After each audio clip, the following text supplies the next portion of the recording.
illness is the game. You know, illness is the game. And illness is a strange little word because it describes a lot of different systems in Take Apart. And so, illness. Okay. The difference between infection and viral and self-attack and poisoning and like it's wonderful. You really can't have this at home. None of this, right? And there's a presumption that illness shouldn't happen, which is funny because illness is the game. Illness is the whole game.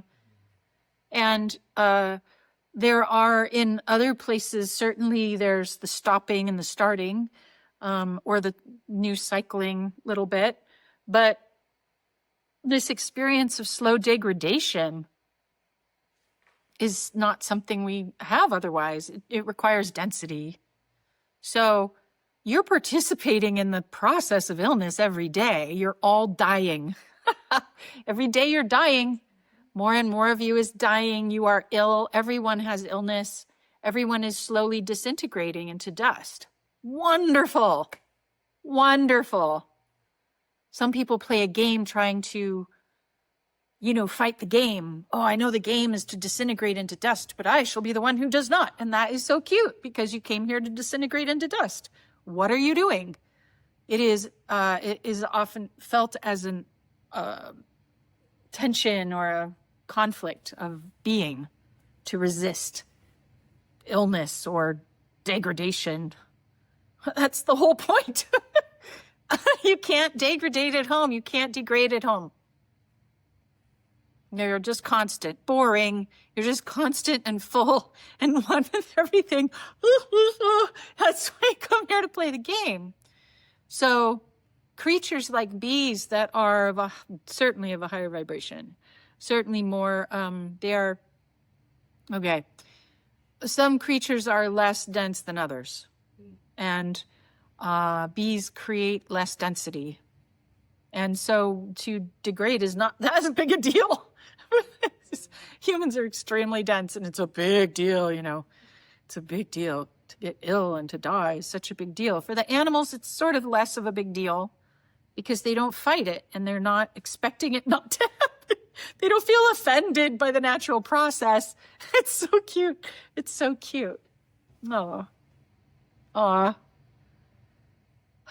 Now, vital force is cultivatable, but it doesn't stop the degradation, of course, but it can infuse more vitality into the process of degradation, which is fun. That's a fun game.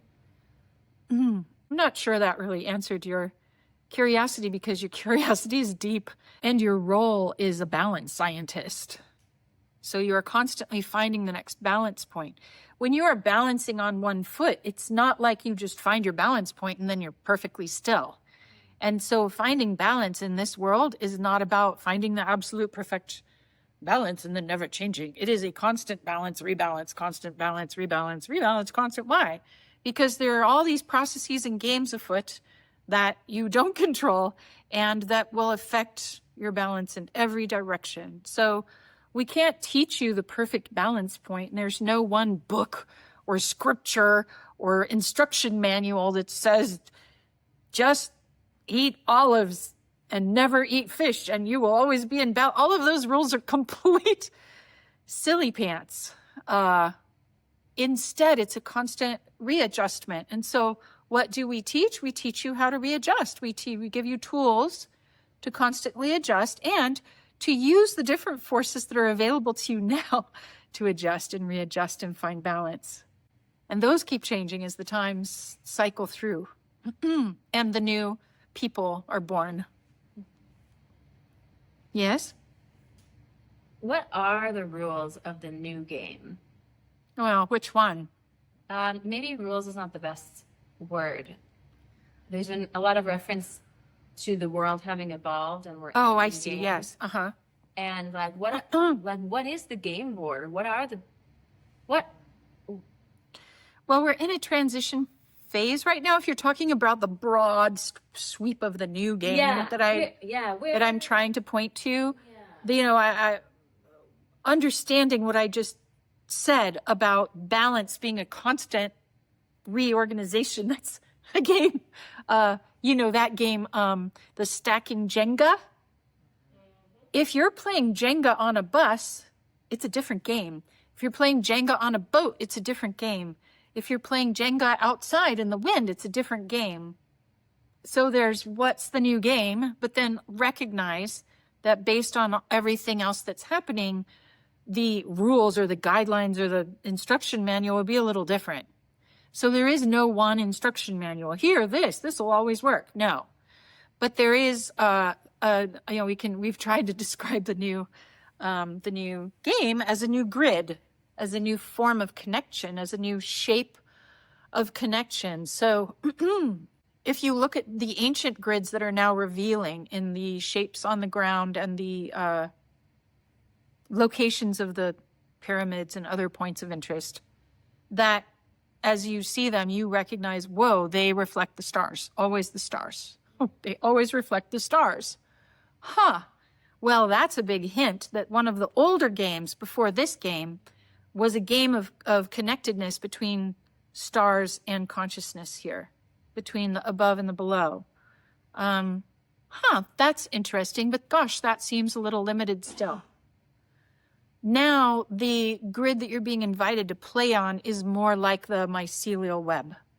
It is a complex pattern of interconnected points, and it's more complex than the stars you see now. And of course, the stars you see now are different than the stars they saw then, but still similar.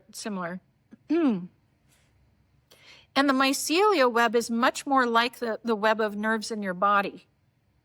And so you're being called to awaken this body as more than just a body, to awaken it as a map of that is reflected above and below, and to be embodied as you are running the energies of the below and the above to utilize the body in a higher way. It's not just for picking up heavy things or having sexual relations on the physical. There's more. There's more here.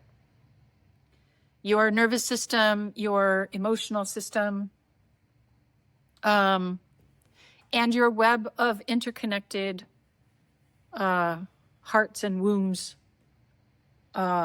is coming back online. So back in the time when the many of the temples were made during this time where we were in a more feminine, interconnected, not feminine, it's just, they think, oh, that's the Amazons. No, it's not just a bunch of women in charge. It's not what we mean. More quote unquote feminine means more based on interconnectedness, run more on compassion-based tracking. And we're not going back to that. We are using what we've learned during this linear masculine build of technology, and we are elevating it. And some of it will have to die because some of it is not elevatable. You'll notice a mix and mingle that right now is hard to conceive of and hard to put to words because you don't have the tech that's coming. Trust the movement towards compassion. The evolutionary movement towards compassion, towards empathetic tracking, towards even those who don't wish it at a certain point will be deeply empathic. And many of those who you would think, oh, they will never be that, will be sick because the new game that's already afoot, the new grid, you might say, is just inhospitable to them. And so the more they flame and fire and bluster, the sicker they get, which is great because it is direct feedback towards a new way of operating. Now we are in a process. This is not an overnight thing. The process is part of the most fun part that you came for. And your grandchildren may be the ones who see the land of this spirit, the landing of this particular evolution in a wider way. But you can see it landing, and that's why we're teaching you, is because you can see it landing and utilize these realities right now already. You create them in circles, in communities, and you can use them together to create miraculous things. Miraculous meaning not previously known to be possible. That's why you feel called to community. That's why you feel called to ceremony. That's why you feel called to keep developing your lexicon together, your practices together, because this is it. Like the game board is ready. It's just that the environment and the cultural collective is definitely not mostly knowing how to use it yet. But you came to be someone who uses it a little early and kind of baffle the people in your life who don't get it. Yeah. Wow. How does she do it? How does that work? Why does she seem so calm? How is it that I can't shake her into spinning in the mind with me? She laughs. Does she laughing at me? She's not laughing at me. She's genuinely, she finds me dear. I don't understand. But I want that. I want that. What's that? I want that. Yes, she's created things that nourish her deeply. I want that. I want that. I want that. And so that's part of the role that you're likely to be here to play, because you're here. That's the game within the game that we can create. And when you speak of illness and you say, oh, I'd like to not have the illness so much, please. Well, yeah, you can do that. You can create more energy inside of the bubbles that you hold and create to support not so much the illness, or to support a different way of aging or disintegrating. You're going to disintegrate one way or another, but there's different pathways through. And it's lovely to have a path that is kind of early use of the new ways of using ancient technology. And when you have community, when you are a solo practitioner, it is lonely. And because the new grid is mycelial, connective, some of the things you could do before alone, you can't now do alone. You just, like, not can't as in it's not possible, but like can't and like, no, it's wrong. It's not the right one. And so many of those solo, hermity, brilliant ones are now being teased out of their caves to sit in circle. And I mean circle, not just pairs, but like circles. There's a reflection when you have a pair, which is lovely, as you know, from being paired, together with people. It's lovely. But for miracles, it's especially in this crazy weather, in this crazy mental, emotional weather, you want a circle, you want a sphere, you want a diverse circle of people who treat each other as different equals, equal and different. And that's more than a mirror, that's a vessel. And in this kind of weather, you need a vessel. Just like you wouldn't go out in a stormy sea in a tiny little raft.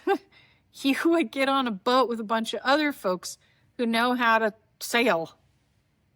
And you would do teamwork, and that's important now for the next few years, especially.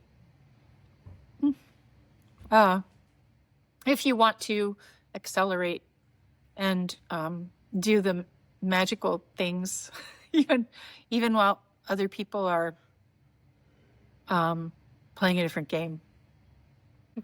When you are sleeping, you are sort of plugged back into the mainframe.